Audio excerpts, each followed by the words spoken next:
Hello friends, welcome to silver line YouTube channel. இன்றைக்கி நாங்கள் என்ன மெனு பண்ணியிருக்கோன்னு பார்த்தீங்கன்னா, ஒரு ஸ்பைசியான சென்னா மசாலா அண்ட் டம்ளர் இட்லி பண்ணியிருக்கோம். இதுக்கு பார்த்தீங்கன்னா இன்க்ரீடியன்ட்ஸ் இந்த வச்சுருக்கேன் பாருங்கள். டொமேட்டோ, ஆனியன், இந்த ஸ்பைசஸ் மசாலாலாம் வச்சுருக்கோங்க இல்லையா.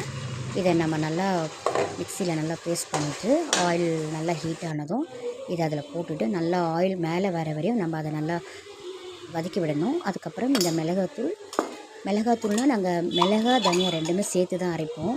தனி மிளகாத்தூள்லாம் கிடையாது. அடுத்தது மஞ்சள் தூள், அதுக்கப்புறம் கல் உப்பு. இந்த மாதிரி கல் உப்பு போட்டிங்கன்னா ரொம்ப நல்லது.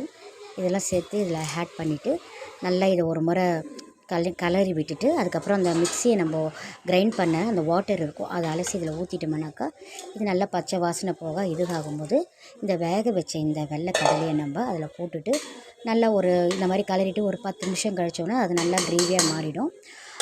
அடுத்த சேம் டைம் நம்ம என்ன பண்ணணும், ஒரு டம்ளர் இட்லிக்காக பசங்க ஆசைப்பட்டாங்க நார்மலாக இருக்கிற இட்லியை விட. அதனால் 4 டம்ளர் வீட்டில் இருக்கிற நம்ம காஃபி குடிக்கிற டம்ளர்லேயே இந்த மாதிரி கொஞ்சம் கீ இல்லைன்னா ஆயில் அப்ளை பண்ணிவிட்டு நம்ம அதில் எப்பயும் போல் நம்ம இட்லிக்கு மாவு எடுத்து பேட்டரை அதில் ஊற்றிட்டு நம்ம முக்கால்வாசி தான் ஊற்றணும். ஃபுல்லாக ஊற்றினா அது ஃப்ளப்பியாக மேலே வந்துடும்.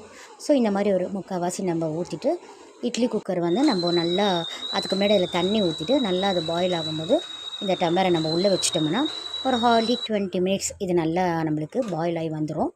ஒரு குச்சி விட்டோ, தட் மீன்ஸ் ஒரு ஸ்பூன் அதை விட்டு நம்ம பார்க்கும்போது ஒட்டாமல் வரணும், அவ்வளோதான். இப்போ நம்ம இதை ஒரு ஓரத்தில் ஸ்க்ரப் பண்ணி இந்த மாதிரி ஒரு நைஃப் வச்சு பார்க்கும்போது இந்த ஷேப் ரொம்ப அழகாகவே வரும். அதே மாதிரி அது வேகிறதுக்குள்ளே பார்த்திங்கன்னா இன் பிட்வீன் கேப்பில் இந்த சென்னாவும் நம்மளுக்கு இதை பாருங்கள் எப்படி அழகாக ரெடியாக இருக்குது. இதை நம்ம சர்வ் பண்ணோம்னா நம்ம குழந்தைங்க இதை ரொம்ப விரும்பி சாப்பிடுவாங்க. எப்பயும் போல் இட்லி இல்லாமல் இது ரெகுலராக.